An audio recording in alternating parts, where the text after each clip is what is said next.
ചങ്കുകൊടുത്തും മുന്നണിയെ സ്നേഹിക്കുന്ന പ്രവർത്തകരും നേതാക്കളുമുള്ളപ്പോൾ UDF ജനഹൃദയം കവരുമെന്ന് പ്രതിപക്ഷ നേതാവ് VD സതീശൻ. നിലമ്പൂരിലെ ഉപതെരഞ്ഞെടുപ്പിൽ ആര്യാടൻ ഷൗക്കത്തിന്റെ വിജയത്തിന് പിന്നാലെയാണ് സതീശന്റെ ഈ പ്രതികരണം. ഇത് UDF ആണ്.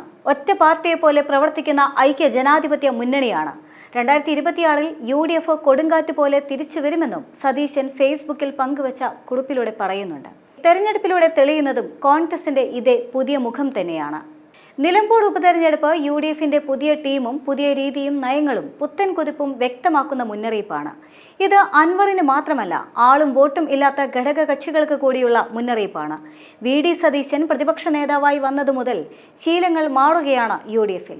പാർട്ടിയുടെയും മുന്നണിയുടെയും ഈ പാർട്ടിയെ നെഞ്ചിലേറ്റിയ പ്രവർത്തകരുടെയും അഭിമാനം പണയം വയ്ക്കാതെ തല ഉയർത്തിപ്പിടിച്ചുകൊണ്ടുള്ള പോരാട്ട വിജയമാണിത്. തൃക്കാക്കരയിലും പുതുപ്പള്ളിയിലും പാലക്കാട്ടും ഉപതെരഞ്ഞെടുപ്പുകളിൽ സിറ്റിംഗ് സീറ്റുകളിൽ വിജയം നേടിയത് ഇരട്ടിയും രണ്ടിരട്ടിയും ഭൂരിപക്ഷത്തിൽ തന്നെയായിരുന്നു.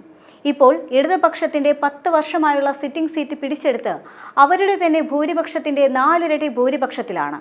അതിനിടയിൽ കോൺഗ്രസിനെയും മുന്നണിയെയും ഹൈജാക്ക് ചെയ്യാനായി വന്ന PV അൻവറിനോട് പോയി പണി നോക്കാൻ പറഞ്ഞ അൻവറിനെ പുറത്തു നിർത്തി മിന്നും വിജയം നേടാൻ തെളിയിച്ചത് പ്രതിപക്ഷ നേതാവ് VD സതീശൻ തന്നെയാണ്. സതീശന്റെ തെരഞ്ഞെടുപ്പ് മാനേജ്മെന്റ് ഇത് 5ാം തവണയാണ് തെളിയുന്നത്. 4 ഉപതെരഞ്ഞെടുപ്പുകളിലും 1 ലോക്സഭാ തെരഞ്ഞെടുപ്പും UDF വിജയിച്ചത് A+ മാർക്കറ്റിലാണ്. 5 തെരഞ്ഞെടുപ്പുകളും നയിച്ച VD സതീശൻ ആ പ്രചരണ കാലത്തെ മാനേജ് ചെയ്തത് നേതാക്കൾക്കെല്ലാം ഒരു പാഠപുസ്തകവുമാണ്.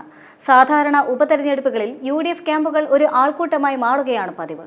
നേതാക്കൾ വരുന്നു, പരിചയപ്പെടുന്നു, കൂട്ടുകൂടുന്നു, ഫോട്ടോ എടുക്കുന്നു, പോകുന്നു. പരമാവധി പണിയെടുക്കാൻ എന്നത് പ്രസംഗം മാത്രമാണ്. മൈക്ക് കിട്ടിയാൽ തട്ടിവിടും. പക്ഷേ VD സതീശൻ നേതൃത്വം ഏറ്റെടുത്തത് മുതൽ കളം മാറി. വോട്ട് ചേർക്കൽ മുതൽ പണി തുടങ്ങും.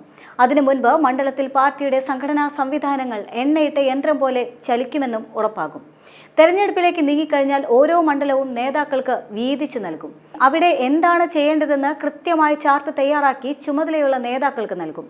മണ്ഡലത്തിലെത്തുന്ന നേതാക്കൾക്ക് വന്നാലുടൻ അവർ ചെയ്യേണ്ട ജോലി എന്തെന്ന് പറഞ്ഞ് മനസ്സിലാക്കി ചുമതല ഏൽപ്പിച്ച് അവിടേക്ക് അയക്കുകയും ചെയ്യും. ഒരു നേതാക്കളെയും വെറുതെ കറങ്ങി നടക്കാൻ അനുവദിക്കില്ല. മണ്ഡലത്തിലെത്തിയാൽ അവർക്കൊരു ചുമതലയും ജോലിയുമുണ്ട്. മാത്രമല്ല, ചുമതലപ്പെട്ടവർ ജോലി ചെയ്യുന്നുണ്ടോ എന്ന് പരിശോധിക്കാനായി സതീശന്റെ ഷാഡോ ടീം മണ്ഡലത്തിൽ ഉടനീളം കറങ്ങി നടക്കുകയും ചെയ്യും. പണി നടക്കുന്നുണ്ടോ ഇല്ലയോ എന്ന് കൃത്യമായി വിലയിരുത്തി അവർ സതീശന് റിപ്പോർട്ട് നൽകുകയും ചെയ്യും. അത് കിട്ടിയാൽ ഉടൻ സതീശന്റെ കോൾ ബന്ധപ്പെട്ട ചുമതലക്കാർക്കെത്തും. അവിടെ ഇന്ന് കുറവ്, അവിടെ ജോലി നടക്കുന്നില്ല, പോസ്റ്റർ പതിച്ചിട്ടില്ല, വീട് കയറ്റം പ്രോപ്പറായി നടക്കുന്നില്ല തുടങ്ങിയ കാര്യങ്ങളെല്ലാം തന്നെ ബൂത്തും ലോക്കൽ സ്ഥലവും പറഞ്ഞ് അങ്ങോട്ട് പറഞ്ഞു നൽകും. അതോടെ ഉഴപ്പ് നടക്കില്ല എന്ന് നേതാക്കൾക്കും പിടികിട്ടും. രാത്രിയും പകലും VD സതീശൻ തന്നെ മണ്ഡലത്തിൽ ഉടനീളം കറങ്ങി നടക്കും. എവിടെയാണ് കുറവെന്ന് കണ്ടെത്തുകയും ചെയ്യും. അതാത് സ്ഥലത്തെ ചുമതലക്കാരെ അക്കാര്യം ബോധ്യപ്പെടുത്തുകയും ചെയ്യും. മണ്ഡലത്തിന്റെ സോഷ്യൽ എഞ്ചിനീയറിംഗ് സംബന്ധിച്ച് കൃത്യമായൊരു ചിത്രം സതീശന്റെ മനസ്സിലുണ്ടാവുകയും ചെയ്യും.